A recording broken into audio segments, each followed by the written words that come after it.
4장 5장은 하늘 성전 환상으로 본문의 도의 환상 역할을 하는 중심 환상입니다. 여기에 보이는 하늘 성전은 지상 성전과 그 지상 성전이 파괴된 후에 다시 재건되기로 약속된 새 성전의 근본적 원천이 됩니다. 또한 성전에서의 예배를 보여주며 예배하라고 말씀하십니다. 계시록에서 다른 장들과의 관계를 살펴보면 첫째, 2장 3장은 미래의 종말적 보상을 보여주는 것으로 아직 이루어지지 않는 상태를 나타내는데 4장 5장에서는 이미 이긴 자로 인정된 자들이 보좌에 앉아있는 장면을 말씀하십니다. 둘째, 6장에서 16장은 요한계시록 본론에 해당하는 장으로 4장 5장은 6장에서 16장까지 내용을 결정하는 본문에 도입하는 환상입니다. 셋째, 결론인 21장과 22장과의 관계는 하늘교회를 소개하므로 21장 2절이 상징하는 교회의 위치를 설정합니다.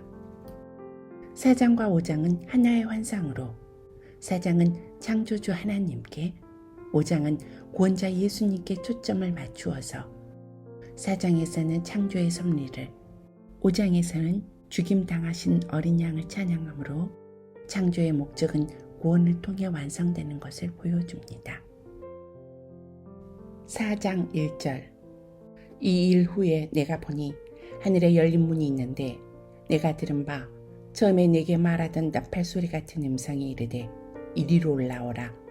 이후에 마땅히 일어날 일들을 내가 내게 보이리라 하시더라. 1절의 이 일 후에는 무슨 일이 있고 난 후입니까? 이 후에는 헬라어로 메타타우라는 말로써 시간적 변화가 아니라 광경이 바뀌는 것으로 앞에서 펼쳐졌던 환상에서 좀 더 발전된 내용이 전개될 것을 나타냅니다.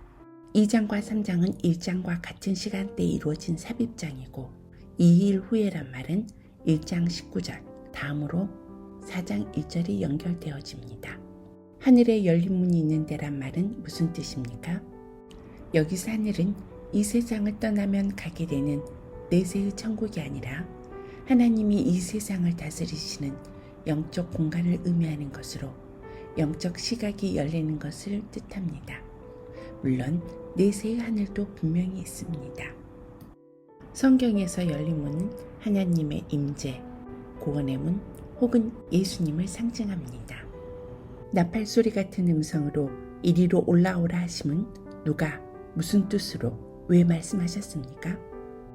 1장 10절과 같은 표현으로 예수님이심을 알 수 있고 올라오라는 것은 물리적인 장소로서의 위를 뜻하는 것이 아니라 새로운 영적 계시로 들어오라고 하시는 것입니다.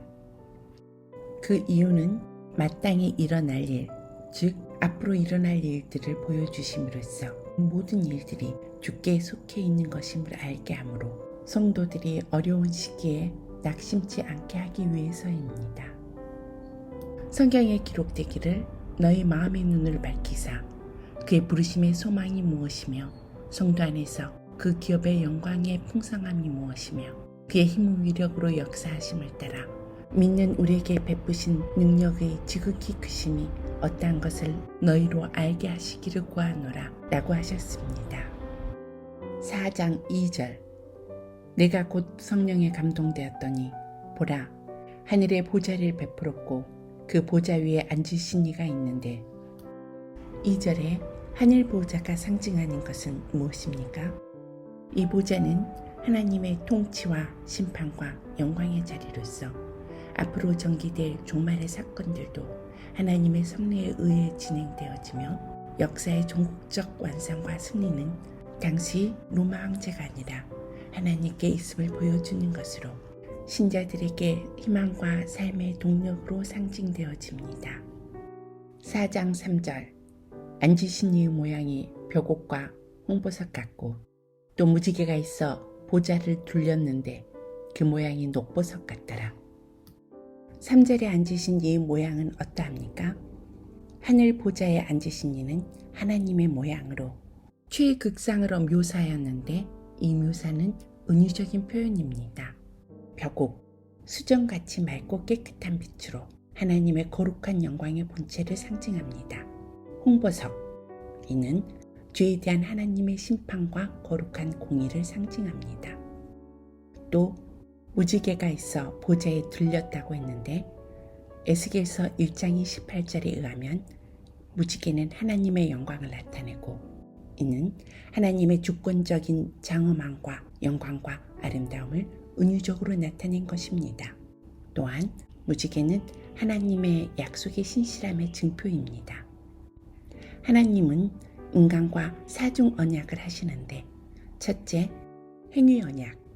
하나님의 계명을 순종하면 생명을 얻고 불순종하면 저주를 받는다. 둘째, 은혜 언약. 그리스도의 공로로 믿는 자들에게 주시는 무조건적인 용서와 사랑의 언약입니다. 셋째, 자연 언약. 하나님께서 창조하신 우주 현상을 불변의 법칙대로 유지하심입니다. 넷째, 평화 언약. 인생과 우주가 하나님과 거룩하고 평화롭게 함께했던 원상으로 회복하게 하리라는 언약입니다. 그리고 녹보석. 이는 하나님의 풍성한 자비와 선하심을 표현하는 것입니다. 4장 4절. 또 보좌에 둘려 24보좌들이 있고 그 보좌들 위에 24장로들이 흰옷을 입고 머리에 금관을 쓰고 앉았더라. 4절에 나타난 24보좌 위에 앉아있는 24장로들은 어떤 사람들입니까? 하나님의 보좌와 24장로들의 보좌가 같이 있는데 이것은 3장 21절에서 말씀하신 약속이 성취된 것을 볼 수 있습니다.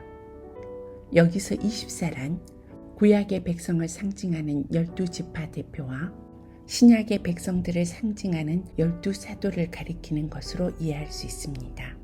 그러므로 24장로는 신구약 전 시대에 하나님의 백성들을 상징합니다. 예수님을 주님으로 고백하고 승리한 성도들이 24장로들을 의미하는 바로서 하늘에 존재하는 자들입니다. 24장로는 어떤 모습이며 그 의미는 무엇입니까?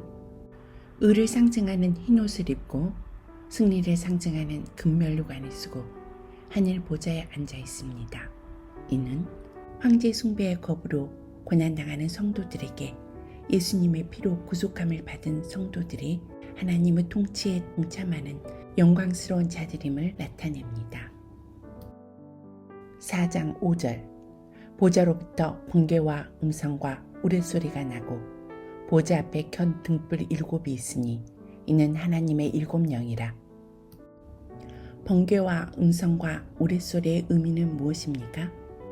번개들과 내성들은 하나님의 위엄, 능력, 진노, 심판에 대한 상징으로 음성들은 하나님의 백성에게는 사랑의 음성의 상징이며 심판받는 자들에게는 두려움의 상징입니다. 이 현상은 하나님이 나타나실 때와 동일합니다. 보좌 앞에 켠 7등불, 그 의미는 무엇입니까?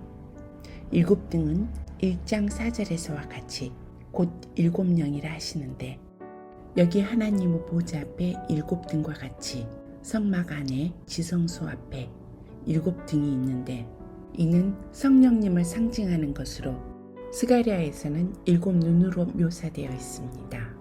7이라는 숫자는 개수가 아니라 성령님의 완전성을 보여주며 창조와 섭리와 심판의 사역에 관여하심을 보여줍니다. 또한 스가랴는 성전 건축이 70년 포로 생활 중에서 기술자도 전수자도 없는 상태로 인간의 힘으로는 불가능하지만 하나님의 영의 능력으로 가능하다는 것을 전합니다. 요한계시록에서는 독자들에게 스가랴의 정신을 가지고 황제 숭배를 거부하고 하나님만을 경배하는 삶을 성령의 능력으로 가능하다고 전하는 것입니다. 감당하기 힘든 로마의 압정과 핍박에도 신실하게 주만 따르라고 편지하시는 주님께서 하늘의 성전을 보여주심으로써 성도들에게 고난을 감당할 믿음의 근거와 소망이 되어주십니다. 하나님께서 다스리는 역사의 현장 속에서 오히려 악이 왕성함을 대할 때 당신은 어떻게 반응합니까? 인간의 힘으로, 능으로 되지 않은 일도 성령의 능력으로 가능하다고 말씀하십니다. 당신에게 성령의 능력으로 감당해야 할 일은 무엇입니까? 보이는 것, 들리는 것들이 우리를 힘들게 한다고 할지라도 모든 역사의 주관자 되시는 분이 하나님이심을 바라보며 주님 안에서 평화를 누리시기를 소망합니다. 감사합니다.